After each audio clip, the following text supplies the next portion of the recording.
Hello tacticians, it's Nox here, and today we're going to be looking at the Space Wolves, in particular how they're used in the Faction Taunt arena, but of course they can be used in other areas such as the Guild War. And as always, just a thank you to everyone who supports the channel, whether it's through subscribing or using my friend code, as it really does help me out. So first up, let's start with Ulf. If you are new to the game, you may have seen this character on the battlefield as, to be honest, he is an absolute beast, and he looks like one too. His passive, the Savage Killer, means when a summon moves to or is summoned adjacent to Ulf, he will immediately deal power damage to it. Ulf will also perform this ability against any enemy that attempts to use an active ability while in a hex adjacent to him as well. So basically, if you're standing next to him and you're a summon, you're pretty much dead. And if you're trying to use your active ability against Ulf, he doesn't like that either, and he is going to hit you with that massive axe of his. His active ability, that great Frost Axe, will mean that he will attack an enemy unit in melee for piercing damage rather than power damage that he normally has, and he will cover the hex the enemy stands on and all hexes adjacent to it in ice, and that is particularly useful for Njal, who we will look at in a little bit. And then the crit damage bonus of the ice, which is an additional 25% damage, is applied to that attack. So if you get a crit with this attack, you are really killing characters.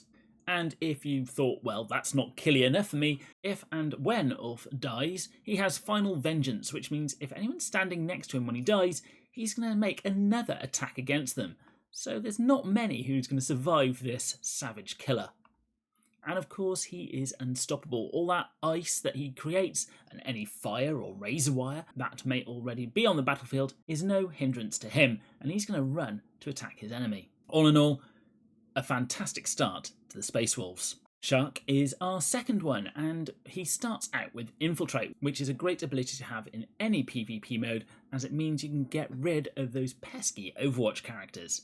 He also has Terrifying, which means in combat he's just that little bit more survivable. Now, he does only have a movement of 3, but his trusty grapple launcher really helps him out. This can target an enemy within 3 hexes and deals physical damage to it. Not really the reason you're using it though. If Tjark is not already adjacent to the target, it is then pulled 1 hex towards Tjark if possible, and can be pulled over any elevation but not through impassable terrain. Tjark then moves to occupy the hex the target was originally in, if it's now free, or a free adjacent hex if that target hasn't moved, such as if it's a large target. But if there are no free hexes, Tjark stays exactly where he is. This movement of the enemy by 1 hex could mean that it's then going to be in range for your other characters to run towards and finish off, if it's not already dead. Tjark's passive means he will deal additional damage against Psykers, and enemy Psykers within 2 hexes deal less damage, and unless they're immune, enemy Psykers within 2 hexes will not cause an additional hit with their Smite ranged attack. So this guy is really your anti-Psyker, but it is that grapple hook of his that can come in very handy to make sure that your other characters can do their thing. Then we have Arjac, and this guy is the literal walking embodiment of a tank. First up, he has Resilience, so if they do manage to kill him, unless he's overkilled, he's going to stay on 1 health. He can deep strike anywhere on the battlefield, as long as it's not adjacent to an enemy character. He is, of course, in Terminator armor, which means the first attack against him deals much less damage. And thankfully, considering his movement of 2, he is unstoppable. So he's going to be marching through any fire and, of course, all that ice Ulf has created on the battlefield. But if Ulf hasn't created enough ice, then his Anvil Shield will also help you out. Arjac blocks an additional amount of damage, and when he blocks, he covers the attacker's hex in ice. Then, if he's below 35% health, or if his attacker is on a hex covered in ice, he gains an additional 18% block chance. And if he blocks a melee attack, the attacker is stunned until the end of the attacker's next turn. And stun means you're reduced to 1 movement, you deal less damage, and you can't use any active abilities. So people do have to be careful if they wish to attack Arjac. But don't just think this guy is a tank. This guy can really do some damage later on in the battle as well, with his Foe Hammer, which attacks a target unit within range 2, which is very unusual for someone who can deep strike, for power damage. Then the target is stunned until the beginning of Arjac's next turn. And although this power damage looks a bit lackluster, for each character, and bear in mind it is a character, not a summon, that has been defeated in this battle, it will deal additional damage. If you're already winning, getting rid of that last one is going to be very simple indeed. Just throw this hammer at the face. There is another way this can be used if you don't want to do it for the damage, and again it's because of this stun. At the very beginning of the game you can teleport in and stun the character you wish. Very useful if you want to stop someone like Golgort, for instance, running in and ruining your day. You do have to be careful, he is a very slow character, so when you teleport him in on that first turn, make sure he's going exactly where you want him to be, as he could be left out on his own and not really doing anything. And then Njal. In my opinion, this guy needs a bit of a buff, but he's probably one of the weaker members of the team. First up, he's a Psycho, which is quite a nice ability to have, and he is also in Terminator armour. But that does mean he is only moving 2, but again, he's unstoppable, so he's not going to be worried about any ice that is created by the other Space Wolves. His passive ability, the Lord of Tempests, means that his normal attacks deal additional damage for each hex surrounding him that is covered in ice. The hex of each enemy that is hit by Njal's normal attack becomes covered in ice at the end of the attack. I think one simple thing to make this guy a little bit better would be to cover it in ice first, so if he does crit, he will at least start to feel like he's doing some damage. His active ability Stormcaller is an interesting one, as this gives him, as a Psyker, an unusual range of 3 hexes. The target's hex and all adjacent hexes get covered in ice. All enemy units standing on hexes covered in ice take 3 lots of psychic damage. Not a huge amount at the rare rarity. Flying enemies, such as Rayvas, damaged this way, get stunned for a round. Now bear in mind, stunned just means they can't use their active abilities again, so it won't take away Rayvas's Overwatch.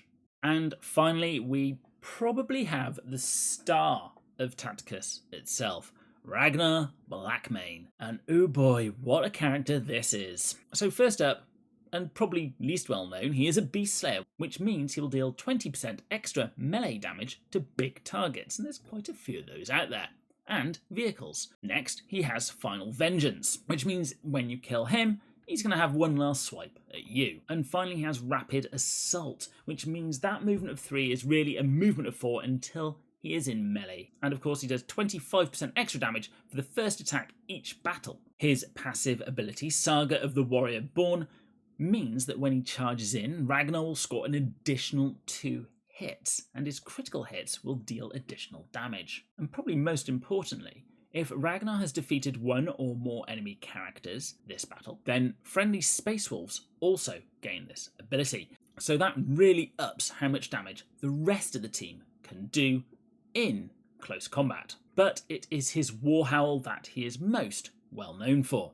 If Ragnar has not moved, he and all friendly characters that don't have a normal ranged attack, which is everyone on the Space Wolves apart from Njal, gain unstoppable.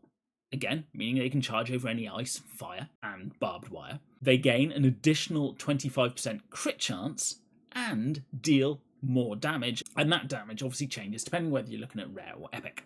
Then, after using the War Howl, Ragnar can move and perform a normal attack. So the idea is, when you know you're going to charge in with everyone, use your War Howl, charge in with Ragnar, hopefully kill someone, that powers up the rest of your Space Wolves, they charge in, and also do a lot of killing. He's a pretty good character, in case you haven't noticed. But enough talk, let's see them in action. So let's pit the Space Wolves against possibly one of the better teams in the game, the Orks. And using the Danger Zone, we can see that the 2 power-ups are kind of invulnerable areas, but you have to realise it's only shooting from boss Golgorts and only Snapareka which can reach here, so we're in fairly good position. Personally, I would pick up the extra hits with Ragnar, as you want to make sure that when he does go into attack summon, he kills them, and those 2 extra hits could be vital. Tjark will follow up, Arjac will go all the way up, Njal goes forward, and so does Ulf. Now the Orc player goes, okay, what can I do? Snotflogger will always pick up the health power-up. He's got a massive health pool at the moment, and this only makes it larger. then Golgorts won't step on the damage power-up. They're not that stupid to let Ulf and Ragnar to be within charge range of boss Golgorts. They'll send Tank Smash around the side and we'll line up with these. So now it's the Space Marine's turn. They have one trick up their sleeve, and that's Njal with his Stormcaller, which will do on boss Golgorts. Now, it doesn't stun him as he doesn't fly, but the ice surrounding him will mean he can't charge. And that is absolutely key. You do not want boss Golgorts issuing his Wa, as that's going to ruin your day. Arjac will step onto the shield, and I think we're going to have to ignore Snotflogger for now, because quite frankly, he is a bit too big for these two to cope with on their own. So we'll send Njal over here, along with Tjark. And Ulf is tempted to move forward. He doesn't want to be lower than Tank Smasher should he move up, so we're going to do that. The Orks, knowing that they now can't charge with boss Golgorts, because nothing is in range, will happily step onto the parrot. They know they can't get away from the Space Wolves now, so they're going to say, you know what? Boss Golgort's going to have a power-up, and he'll shoot at Njal. And it looks like Tank Smasher can finish him off. Not too shabby. We'll heal Snappereka. We'll shoot at Arjac. It won't get through his shield, but it does give him a debuff to his armour, making him easier to kill later on. And no real point bringing in the Grots just yet, so we're just going to attack normally. Not doing a lot of damage.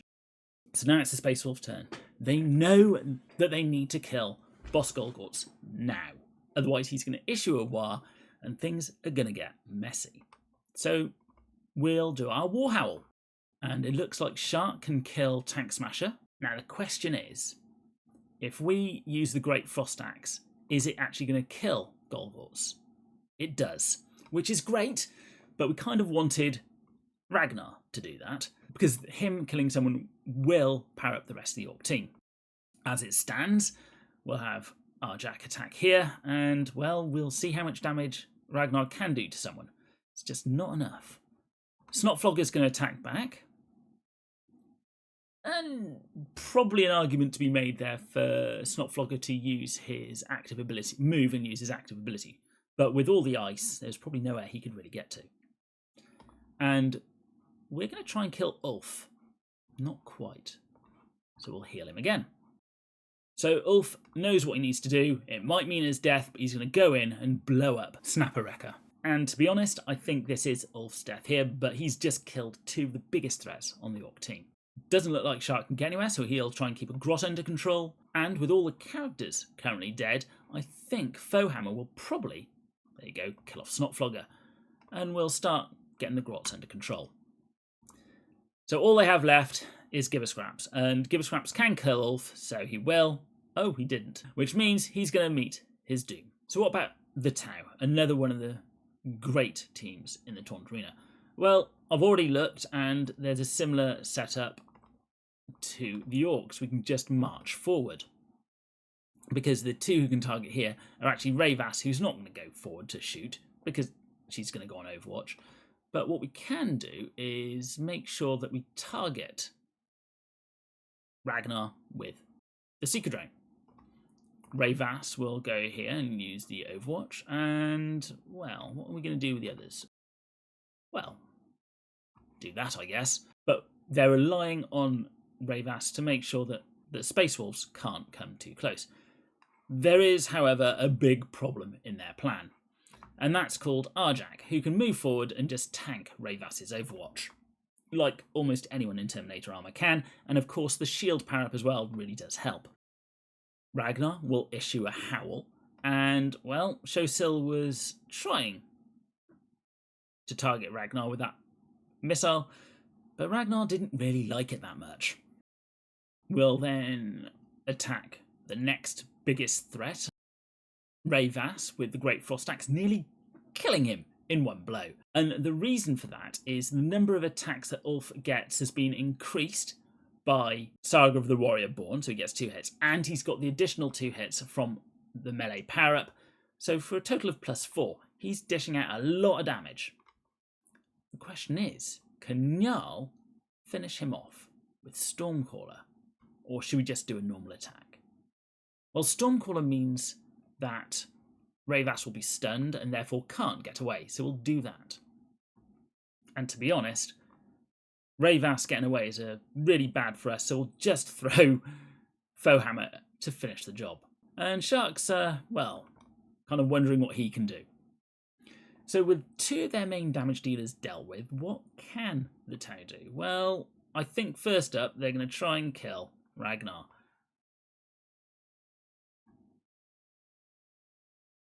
Like that. And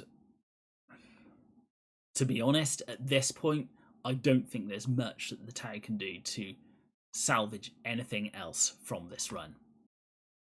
So we'll quickly manage to survive, carry on running through. See if we can get one more kill with the Tau. Not quite. Maybe? There you go. The Tau got one more kill. But the Space Wolves will more than happily finish off what's left. Oh, maybe next turn. And now let's face the Space Wolves' toughest matchup, the Death Guard. And the reason why it's the toughest matchup is they don't really have the manoeuvrability to get behind and get to Rotbone. So let's see what we can do. The Space Wolves have surged forward and the Death Guard are going to ball up like they normally do. And then the Space Wolves will get in position for their next turn. And the Death Guard is saying, well, I'm more than happy to pick up that power up with Malodus. And I'm still going to protect Rotbone.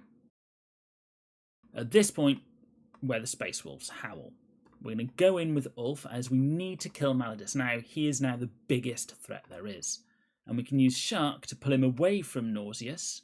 And we can finish him off with Ragnar. Now, it does seem to be a bit of a waste to finish him off with Ragnar for one hit point, but the point is, he's dead, which means all the other Space Wolves now get Saga of the Warrior Born, so when they charge into combat, they get those 2 extra hits. This is going to allow us to do more damage here, and maybe I should have done it with Arjac instead. I could throw the hammer, but the likelihood is they're going to get back up. So we'll skip the turn. Typhus will breathe his noxious fumes all over them. And we'll try and kill Tjark, which they do. And we'll probably give Ulf a bit of a poke, as to be honest, the Death Guard don't want Ulf alive because he'll just kill all the Poxwalkers that are summoned. At this point, there's a kind of a bit of a quandary. We need to kill Nauseous, but we also don't want the Poxwalkers in. I think the most important thing is killing Nauseous, so let's do that. Not quite dead, but thankfully, Stormcaller can finish them off. And with Foehammer, we'll hit Corodius, nearly killing him, and we can't get to him, so he's going to bring in his troops, so we'll go round and hit Typhus. The Death Guard player knows they're in a bit of trouble, so they'll kill off Ulf and bring in those can't bring in those Poxwalkers because of Arjac's Foehammer, which has literally just stopped it in the nick of time. So they'll try and retreat. But unfortunately, can't get away from that, and I think the Space Wolf player will just have this wrapped up. And yes, this will finish everything off. So, there you go, the Space Wolves. They can be handy, and although Njal isn't the best, he certainly has his uses. But I still think he could do with a little bit of a buff. The rest of the team are absolutely fantastic and they do their jobs well. If you like the Space Wolves, they are worth investing in. They are a good team. Maybe not top tier, as you will struggle against some of the other top teams, but they are fun to play. If you like these videos, then it would be much appreciated if you at least think about using my friend code, as it really does help me out. Or if you or your guilds are looking for a new home, please reach out to any of the guilds shown, as we'll always welcome new people into our midst. As always, don't forget to like, comment and subscribe, and I'll be seeing you on the battlefield.